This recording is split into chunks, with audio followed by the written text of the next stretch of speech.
Hridaya Anto Sabadrani Vidinoti Sudritsata, which means that the Lord Himself comes in our hearts just to clean the and remove all the negative tendency of the heart. And this is just by hearing His pastime. So, having this mood and the mood for hearing forward, let's move ahead with this story context. So, now being it as a material world where disturbances ought to occur because in material world the happiness is just a gap between two miseries, and it appears that we are happy, but it is not true. So similarly in Vrindavan, suddenly there was a demon called as Arishthasura who had come. Arishthasura was in a form of a bull, and he had come there having he had a huge horn, and he was terrorizing all of the people. He was roaring very loudly, and with the help of the horns he was digging up the whole earth and trying to create a turmoil among them. And in Vrindavan it appeared as if the whole land was shaking, and there was a landslide, and like a earthquake or a landslide type. And the terror was so much that it is said in Srimad Bhagavatam that the pregnant women and the cows had a miscarriage. And all the Vrajavasis and the cows were moving hither and thither out of the fear. And being Vrajavasis, at the time of difficulties, they were just remembering Krishna. They called out, oh Krishna, please come, please protect us. And it becomes an important point for us to note why is Krishna to be taken as our only shelter.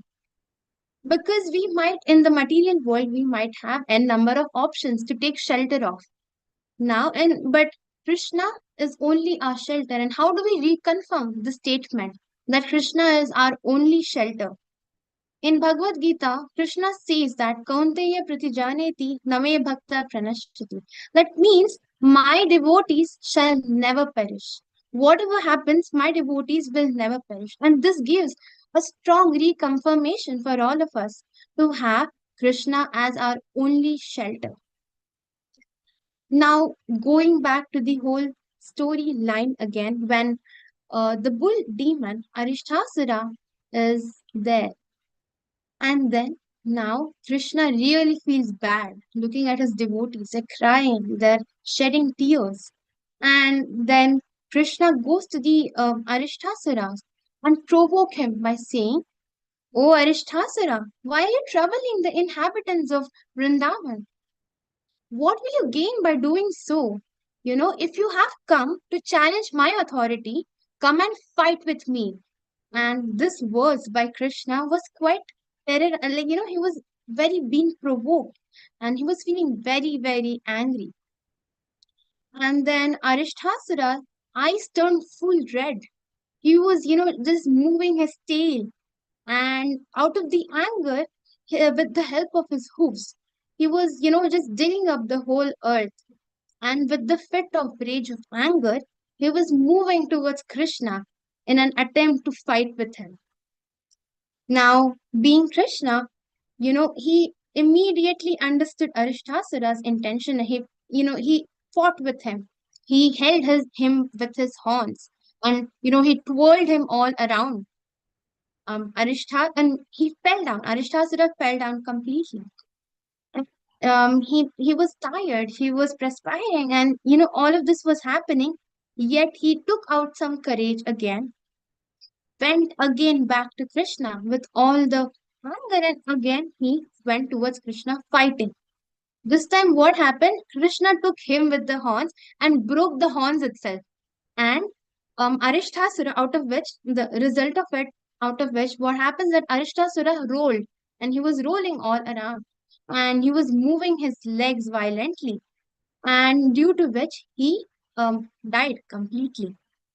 And all of this scene was noticed by the demigods in the celestial realms. And they were enjoying the scene and were so happy seeing that Krishna was killing the demon Arishtasura. and they showered all those, flowers and fragrantly, all of them for Krishna. And all the Gopas and Balram were like looking behind and looking at Krishna and were enjoying this pastime. And they were all praising Krishna, and they were, very happy for the victory that he had done today. And all of the Gopas, Balram, everyone appreciated Krishna and jubilantly were very happy because of the victory. Now, as this incident took place, Narada Muni appears in the storyline. He goes to Kamsa and he says, now he's like a catalyst in the chemical reaction who wants to, just speed up the whole story. So, with the same motive, he goes to Kamsa and he says, oh, Kamsa, you are thinking that Vasudev and Devaki, they have a daughter. But that's not the truth. You're destined to be dead by their eighth child, and that's Krishna and Balaram. That daughter was of Nanda Maharaj, and they both exchanged their children, and due to which you were misinformed about this. And all the asuras you sent to Vrindavan, those were killed by Krishna and Balaram. And hearing all of these words of Narada Muni, Kamsa was very, very angry. He felt very bad because of the duplicate nature of Vasudev. Now, hearing this, the immediate reaction of Kamsa was he just removed his sword, ready to kill them. But then Narada Muni pacified them. He said that, what's the point of killing them? They aren't the cause of your death. Hearing so, Kamsa was little bit pacified at that moment. But he contemplated and he just wanted to the wrath he had against them. Just to fulfill that, he again put Vasudev and Devaki under the prison and shackled them with the iron bars. Now, Kamsa had to make some plan, and he was thinking of how can I make Krishna, like how can I plot something against Krishna. Now, immediately to that, he responded. He called his demon friend known as Keshi. You will see in the further chapter how Keshi is being killed by Krishna. But for now, he sends Keshi demon to Vrindavan. And again, he calls the elephant trainers there and says them bring a elephant known as Kuvalapira and keep the Kuvalapira. So Kuvalapira is a very specific elephant, and he's very very he has a lot of energy and power. So knowing the nature of Kuvalapira, Kamsa said that bring him at the gate of Mathura, so that when Krishna and Balaram are just entering, they get captured by Kuvalapira, and the elephant can kill them. So this was his plan. And he further called up the wrestlers known as Chanur, Mushtika, Chala, Toshala. So all of this, very expert wrestlers, he called them and he said them that can you make an arrangement that there is a wrestling match in Mathura, so that you can call all of the neighboring villages, all the people residing there can come and see this festive. So he was thinking that there'll be a wrestling match, and all the neighboring villages, all the people can come there and see this wrestling match. And he had instructed the wrestling, that's the Chanur, Mushtika, Shala, to fight against Krishna and Balram and make them, just try to fight with them and somehow make them die. And he also made one more secret arrangement, which was he called his few friends and said them, let's perform and sacrifice for Shiva and worshipping Shiva in a very special form called as Kala Bhairav. So they wanted to worship Shiva in that form and on a very special occasion, which is the Chaturthi, which falls on a third day of Ekadashi, so that they can offer some animal meat or something like that to Shiva, so that Shiva gets satisfied with the sacrifice made, and he can ask any benediction in so. So he asked many. He made many plans like plan A, plan B, plan C. You can see all of those, and then he finally approaches Akrura. Now, Akrura belonged to the Yadu dynasty, the same dynasty where Krishna belonged to. And he goes, so he's a very diplomat person, and he had to go to Akrura and ask something. So he goes very humbly to Akrura, shakes his hand with Akrura, and says as following, "O Akrura, you are one of my best friends in whole Yadu dynasty and the Bhoja dynasty. And I have not seen any munificent person like you." So he's trying to, flatter Akrura at this moment. So that was his inner motive of Kamsa at that time. And then he says, Akrura, I am being destined to die by the two sons. That's Krishna and Balaram, which is of Vasudev and Devaki. Now, can you, like, he gives an analogy. eh, Kamsa gives a wonderful analogy, like how Indra goes to Vishnu for asking help. Similarly, I have come to ask a help and I'm begging from you. So he's pleading to Akrura for the same. So he's saying that can you go bring these two kids known as Krishna and Balaram, who resides in Vrindavan and are the sons of Nanda Maharaj and Yashoda. So after hearing so he reveals all of his plans. He says he emotionally describes all of the plans what he had to say. He said that I would bring them for a wrestling match, and I would make them sure that they die, and after they die, I will shackle like who is my father, Ugrasena, and his brother, who are like quite animal, like they had enormity towards me. I would kill them, and all of the supporters who were supporter of Krishna, and all the devotees of Krishna, me and all of my Asura friends would go and kill them. So he described all of his plan to Akrura. And then Akrura responded very wonderfully. And he says to Kamsa, Kamsa, you wonderfully kept yourself away from the death. So that means he's saying that you have wonderfully made an arrangement to keep yourself. You've wonderfully placed yourself. And he says that be in an equilibrium of happiness and distress. That means he's saying, you do not believe that you're going to get the plan you're going to make is going to success. He's just trying to, say him all of this through, that was the inner motive of Akrura. And then he says that do not be in an equilibrium of happiness and distress, because the result of your activities depend upon the Supreme Lord, and how much ever you perform, the result is dependent upon him. But you're the king and I am a subject to you. So I'll fulfill all of your desires and follow your instructions.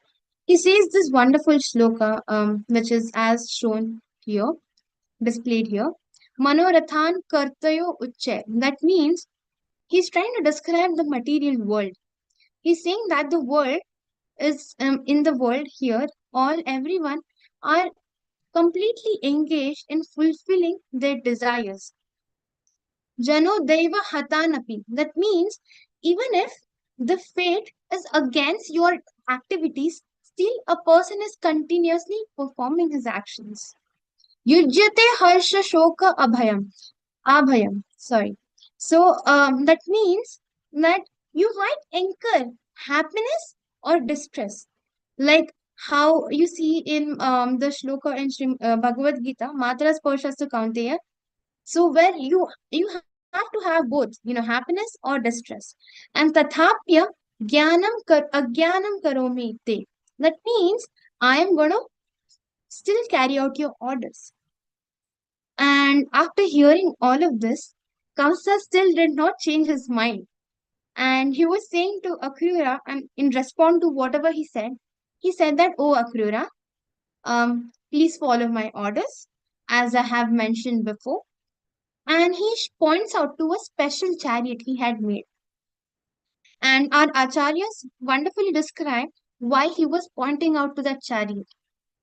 The inner motive of Kamsa at that moment was that he thought Akrura, being very innocent in nature, might get, emotional and agree upon it, saying that, "Oh wow, he has sent such a beautiful chariot for me to drive."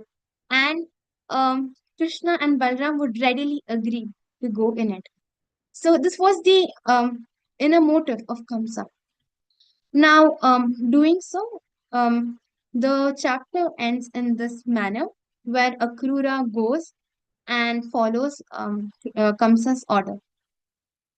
Now, it becomes an interesting to know what was the past life of Arishtasura. So, what made him as a bull demon? What was his previous life? And this pastime, in particular, is narrated in the Garga Samhita, which is written by Gargamuni. And so in Garga Samhita, it's mentioned that Arishtasura was a Brahman. Actually, in his previous life, he was a Brahman known as Varatantu Brahmana. And a Varatantu Brahmana, his guru was Guru Brihaspati. And one fine day, what happened was that he wasn't sitting in a very etiquette manner. He was, while he was sitting, his legs were pointing towards his guru. That's the Brihaspati. So he felt very insulted. He felt very angry. And in response to this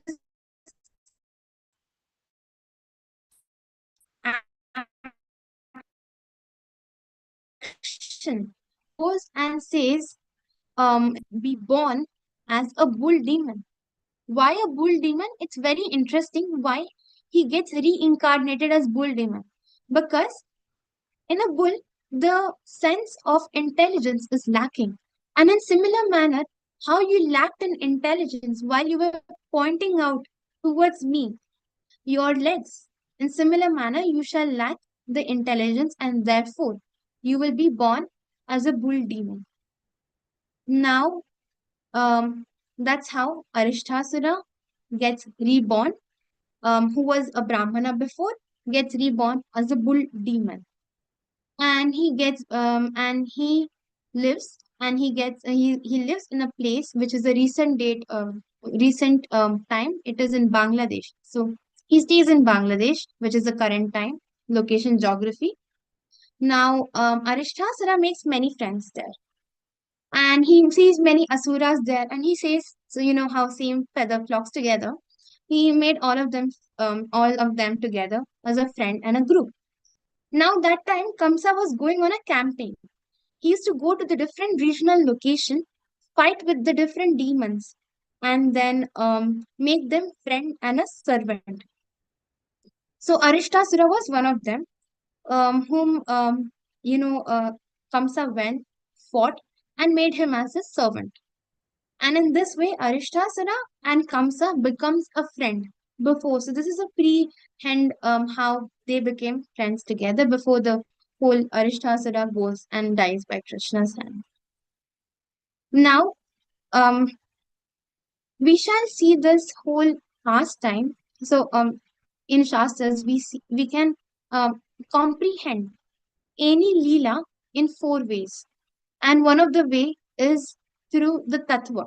Tattva means how different represents a different things in life. So there is one is the storyline and one is the tattva. Now, if you go by the tattva side, asuras in general represent some demonic nature which is present in our heart, and Arishtasura in particular represents pride in false religion. And then you might say, what's wrong in having pride in false religious activities or as such? But in our Vaishnava philosophy, we aren't supposed to have this in our and it is explicitly mentioned in Srimad Bhagavatam in the second shloka as धर्म प्रोजित कैतवोत्र परमो निर्मशराणां सतां वेद्यं वासरमत्र वस्तु शिवदं तापत्रयो उन्मूलनम् श्रीमद्भागवते महामनिकृते किं वा परेरीश्वरा साध्यो रुद्धवरुद्धते कृतिभिः शुश्रूषुभिः तत्क्षणात्. That means Srimad Bhagavatam doesn't like any knowledge which is having any motive, and it discards in the beginning itself. It gives a disclaimer to the people who are reading Srimad Bhagavatam, saying that we do not involve in this four Purusha arthas, which are Dharma, Artha, Kama, Moksha. Because if this Dharma, Artha, Kama, Moksha is involved in material gain and there is no spiritual inclination, there is no point of it having it. So there is a clear cut instruction that we should not involve our bhakti with this four Purusha arthas in which we are trying to fulfill our material desire through it. And it becomes furthermore clear as us as a sadhaka devotees on how and what should be our aim and motive for us to do our bhakti. And it comes in the same canto of Srimad Bhagavatam, that's the first canto, which is Savai Pumsa Paro Dharmo Yatho Bhaktiradokshajai Ahaituki Apratihata Yayatma Suprasiddhati. That means the goal of life is Ahaituki Apratihata. That means unmotivated devotional service to Krishna. So that's the real aim of our life. And doing so, what happens? In the same shloka, it says, Yayatma suprasiddhati. Prasiddhati means to make or become happy. The prefix su means very much. So doing such bhakti towards Krishna means you're going to be really happy doing such bhaktis.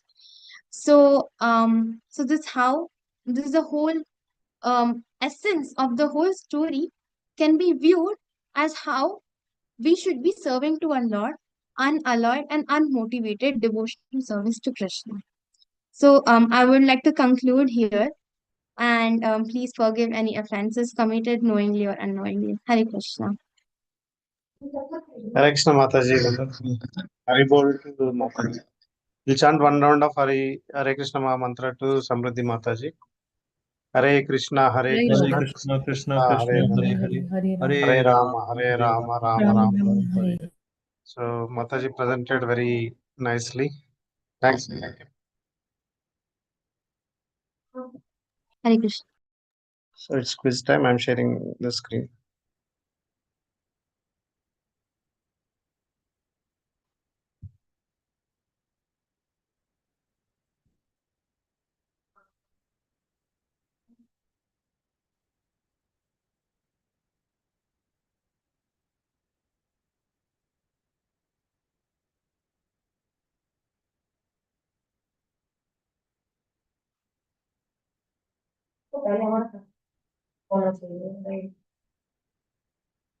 Please join the quiz.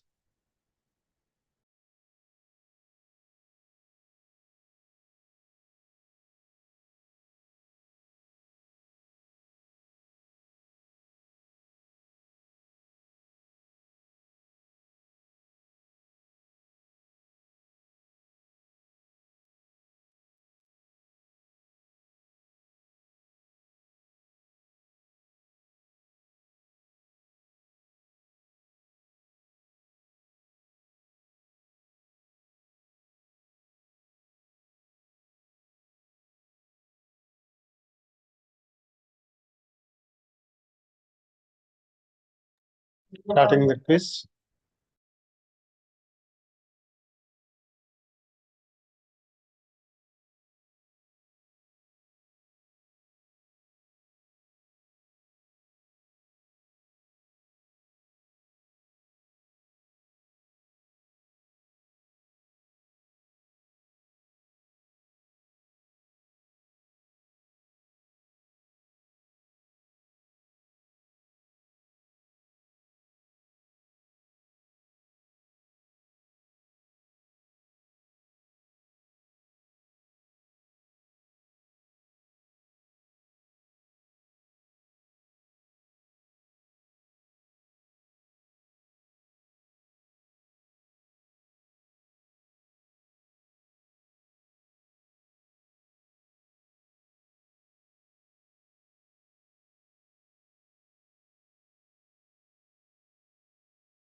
Hari Bol to the winners. Congratulations, the runners. Thank you all for joining.